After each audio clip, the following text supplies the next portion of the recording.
August 4th, 2016. What a strange thing to admit.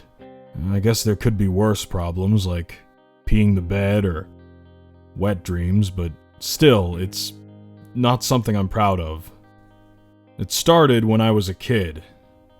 I like to think it was a pretty common occurrence among children. One second you're enjoying your dream, then the next, suddenly your head hurts, you're crying, and you have no idea why. About 20 seconds later, mom's in the room, wondering what happened. Then, before you know it, you're back in your bed, fast asleep. Then, eventually, you just grow out of it. Just like you grow out of other embarrassing accidents that happen when you're young, except when you don't grow out of it. Because, inevitably, I didn't.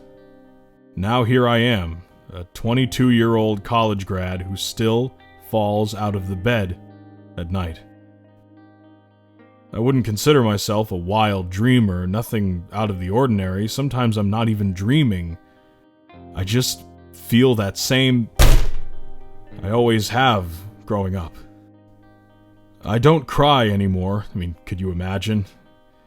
No, instead, I just get up, make my way back into my bed, and wonder when I'll finally outgrow this. Although secretly, I know I likely never will. Maybe it's stress. Nobody warned me my first year out of college would be this rough. Juggling a breakup and a difficult job search has been taking a mental toll on me. Plus, living with my parents hasn't been easy. The only reason I'm even writing this down is because I plan on telling my psychologist when I see him tomorrow. I like to get my thoughts on paper, especially when they're this fresh. He's a good guy.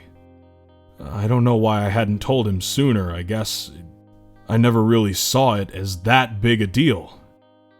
But my head still hurts from my tumble last night. I think it's time I finally tell someone my secret. August 5th, 2016. I told him, and he reacted basically like I thought he would. Just a little smirk, but not in a mocking way. He told me to establish my bedtime routine and stay off my phone an hour before bed. He mentioned something else I found interesting. He said something like, make your room an oasis. Make your bed every day. Make going to sleep at night something you always look forward to. Fair enough. So, that begins tonight. No more scrolling past 10 p.m. or so. If anything, it'll be better for my mental health. I'll even clean my room. Why the hell not? It'll make my dad happy for once. Pick up your damn pants and close your goddamn closet. His voice still rings in my head. From yelling at me to study for the SAT to yelling at me for having an untidy closet, nothing is ever good enough. Maybe that'll change once I clean my room. Maybe I'll get through the night without falling out of bed. August 6th, 2016. Well, so much for that. It was worth a shot at least. If anything, I did feel slightly less stressed not scrolling through social media. And it felt pretty damn good cleaning my room. Dad walked in and said, "Well, look who's finally taking care of his room." And I don't know why, but that single comment made me want to stop. But I didn't. I was committed. And yet, I still rolled right out of my bed.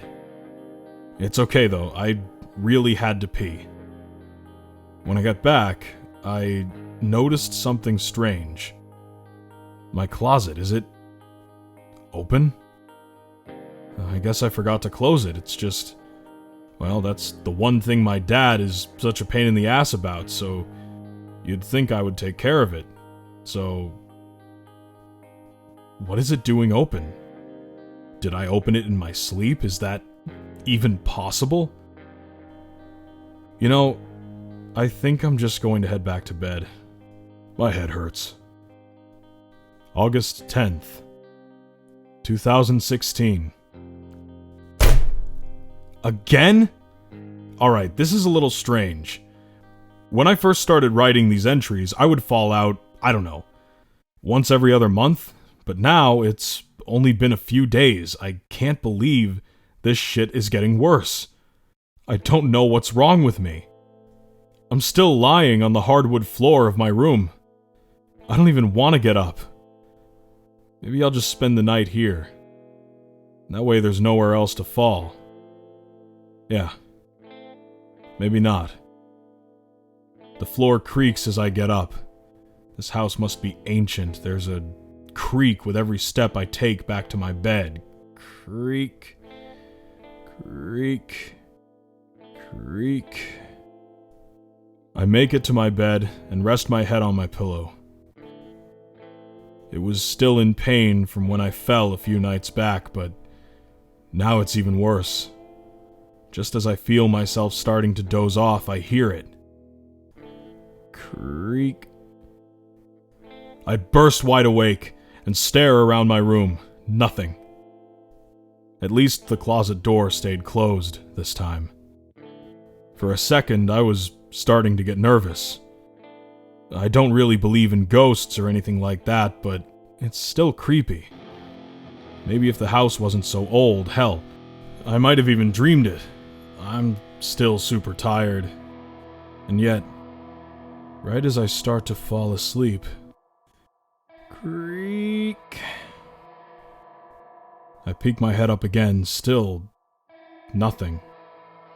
Right as I begin to lower my head to my pillow, something catches my eye.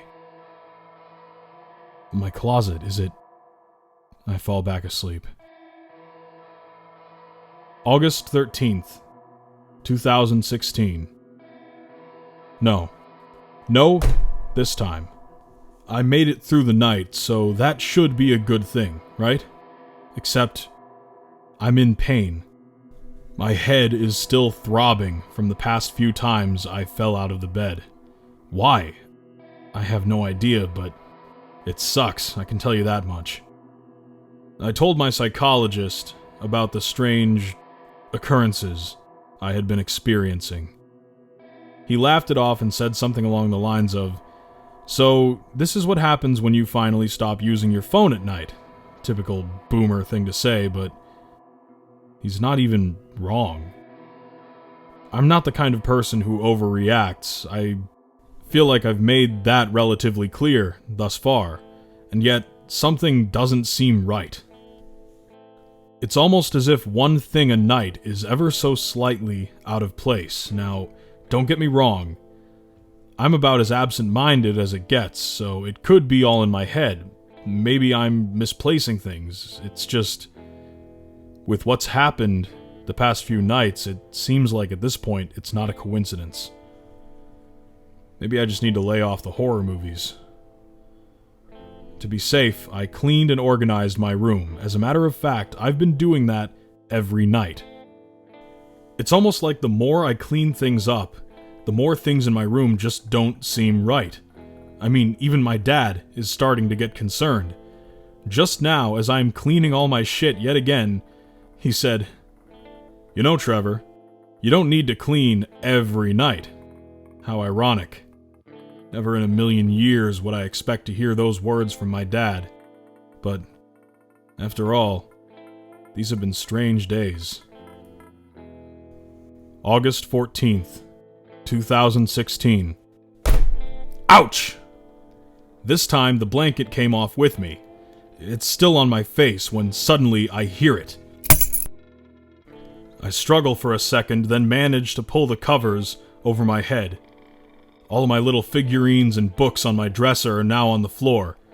Some are broken. How? I frantically look around. I open my closet, and yes, I look under my bed. There is nothing. Nobody. I'm alone in my room. But that's impossible. I would be lying if I said I wasn't terrified. I just pull my covers over my head and try to fall back asleep. That's when I hear footsteps outside my room. I'm about to reach full-on panic mode when suddenly I hear my mom's voice. "Trevor? Are you alright?" "Yeah," I call out. "Some things fell, but that's it." No response from my mother. I look up at my door and I see the handle start to turn, then stop. "Mom?" No answer. So, I do it. I get out of bed and make my way over to my door. I take a deep breath, put my hand on the door handle, turn, and open. There's nobody there. So, I do something I haven't done in maybe 10 years. I quickly make my way over to my parents' room, knock, and open. They're beyond passed out. My mother, she's as asleep as it gets. There's a cold breeze that brushes my neck, almost as though someone is ever so slightly laughing. I quickly turn around and there's nothing there. Again, I'm alone. So, petrified as can be, I head back to bed. August 21st, 2016. It's been a few days since my last fall, but I can feel myself changing. I'm anxious all the time. My hands are shaking as I write this. I feel like I'm hearing things. I'm reliving those nights I fell. I can feel that cool air on my neck. I can hear my mother's voice on the other side of the door, or whoever that was. Worst of all, I haven't been able to speak to my psychologist in several days, as he's away on vacation. Maybe that's what I need. I haven't bothered telling my folks about any of this. I don't think they would understand. They probably wouldn't even believe me. "Mom, I think our house is haunted." I'm laughing even thinking that. Perhaps a better assessment would be, "Mom, I think I'm losing my fucking mind." Two things could be true at once. If one thing has stayed consistent, it's my neuroticism with cleaning. It's as if things can never be clean enough. I will dust, then dust again, sweep, then sweep again. But most importantly, I organize and close my closet door. All I need is a good night's sleep, and in the morning, I'll feel better. August 22nd, 2016. Something is different this time. Somehow I ended up at the foot of my bed. How is that even possible? I couldn't have rolled off. I must have been... No. Stop. Nobody pulled me off. There is nobody in the room with me. There's nobody in the room with me. There's nobody... My eyes dart to the closet, which is where the noise came from. I'm too scared to take a closer look, but I force myself to do so. As I approach my closet, I can see it's trashed. I didn't do this. Someone else did. As I take a step closer, I feel something touch my back. Before I can turn and look, it pushes me into the closet and closes the door. "Help!" I scream.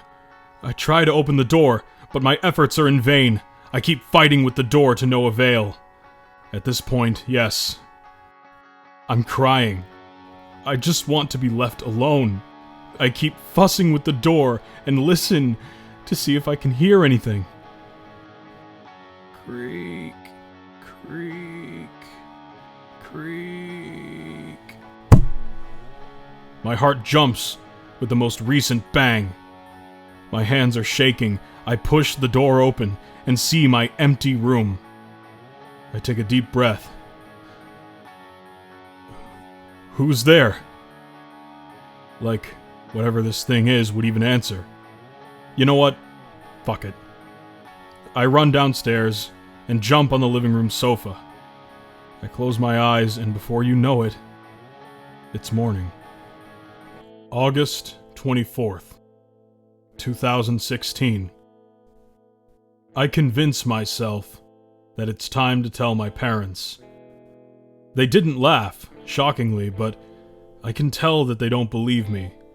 My mom tells me I'm just stressed and sleep-deprived. My dad says it's all in my head, and the more I worry about falling out of the bed at night, the more I likely will. Since when is he some kind of psychologist? As nighttime draws near, I decide it's best to sleep on the sofa in the living room for a few nights. At least the floor is carpeted there. So if I fall, it won't hurt as much. And maybe, whatever has been bothering me, is it in my head? Anyway, whatever it is, hopefully it'll leave me alone. So that's what I do. I clean the area around the living room sofa. I bring my pillow and blanket down, and lie down right as my dad walks in.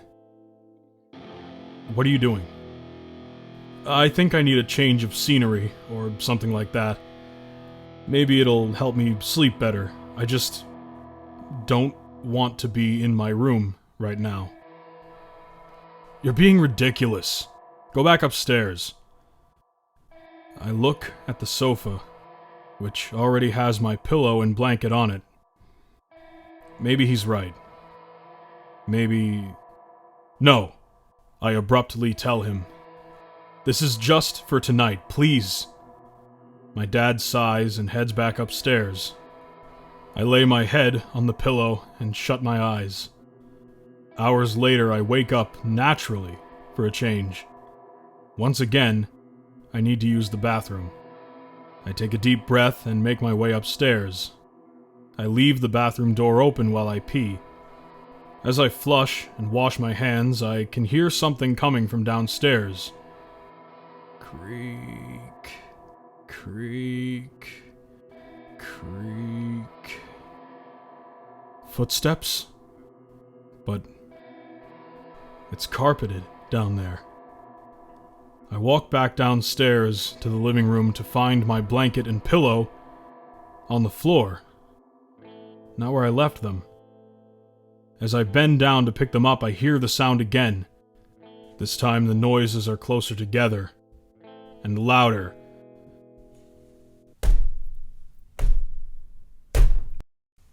I abruptly turn around to see my kitchen light on. Suddenly, there are more footsteps. My mind enters fight-or-flight mode, and with all my strength, I enter the kitchen to find it completely empty. Who are you? Where are you, and what do you want? More footsteps come down the stairs as I hear my mother's voice again. Trevor? What's wrong? What's going on? Oh no. Shut up! Shut up! Leave me alone! A figure enters the kitchen, and I am relieved to see that it's just my mother. I take a few deep breaths and look around the kitchen. It's a wreck. Plates broken on the floor, chairs have been pushed over, and cutlery is everywhere. Trevor? What happened? I freeze. Mom? Is the only thing I can manage to say. That's the last thing I remember. August 28th, 2016. They're saying it was a severe anxiety attack, but it wasn't. They're saying that I'm a threat to my parents, but I'm not. They think I'm suicidal. It's not that. They think keeping me in a hospital for a few days will be a magic cure. It won't. Something is after me, and nothing will change my mind and make me think otherwise. Why would hiding me away here make a difference? Here's a severely anxious and delusional person. Let's shove him in a hospital. What could possibly go wrong? I refuse to sleep. I don't even close my eyes anymore because that's when it comes out. That's when it finds me. I've been evaluated a few times, and from what I hear, I'll be going home soon. Home is the last place I want to be. I can feel it getting closer every night, and one day soon, it will come for me. August 30th, 2016. Sitting in the car on the way home makes me nauseous. As we arrive, I get out of the car and immediately vomit. My parents look concerned. I've given up hope at this point. I watch the hours on the clock.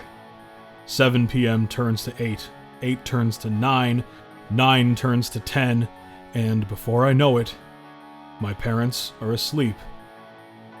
I take a look at myself in the mirror. What a mess. There's still some vomit on my shirt. My eyes are dark and bloodshot. My hands are shaking. Still, I go through my routine. There's nothing in my closet, nothing under my bed, and nobody in the room with me. I repeat this a few times, even though I don't believe it. Maybe if I keep saying it, I'll eventually believe myself. There's nobody in the room with me. There is nobody in the room with me. There is nobody. My closet creaks open. I slam it shut and go to bed. August 31st, 2016. Have you ever experienced a lucid dream? What a strange phenomenon. I am aware I am dreaming, therefore I can control anything. I can fly, become invisible, anything I want. So what do I do during this lucid dream? Sleep in peace. Yet suddenly, I can see a bird's eye view of a man in a bed, snug under the covers. He's tossing and turning, sweating bullets, yelling in his sleep. Demonic hands suddenly appear and shove him out of his bed. Wait. That person I was watching. Was it me? Then I was pushed. I try to get out from under my sheets, but something is holding me down. I scream for my parents like a 7-year-old. Mom! Dad! Nothing. I can see a silhouette of the same demonic hand over my sheets. I struggle to get out of its grasp, but I am stuck. Suddenly, the silhouette disappears and I escape my sheets. I untangle myself and stand up. The sleep deprivation has gotten to me. I'm seeing double. I turn around and I look back. I can feel the same burst of cool air on my neck. Suddenly, the noise stops. There's a sudden sharp pain in my shoulders as something grasps me with full might and throws me into the closet. The door slams shut. I frantically bang on it. Help me! I bang as loud as I can and struggle with the door. Finally, it opens, and I'm face to face with it. It found me. March 1st, 2019. Scott was cleaning out his son's closet for the first time since he tragically passed away from unexpected heart failure, when he found a journal covered in a layer of dust. Journey to Conquering a Good Night's Sleep. It read. The first entry was dated August 4th, from a few years earlier. Every now and then, I fall out of bed at night, it began. Entranced, Scott read through every entry, fighting back tears. He had discussed his son's issues with his wife before, but now it was evident that they should have sought help sooner. He thought about showing his wife, but decided it was best to just leave it be. She was struggling enough. He put the journal back where he found it, and closed his closet door just the way he always liked it. As he walked away, the closet door crept open again. Scott turned around, but inevitably decided to ignore it. As he got ready for bed, he couldn't shake some of the descriptions his son had used in his journal. Dark figures, demonic hands. What was really going on in his son's head? His wife joined him in bed, and they turned off the light. Every day, things get a little better. That night, Scott woke up on the floor, having fallen out of bed for the first time since he was a child.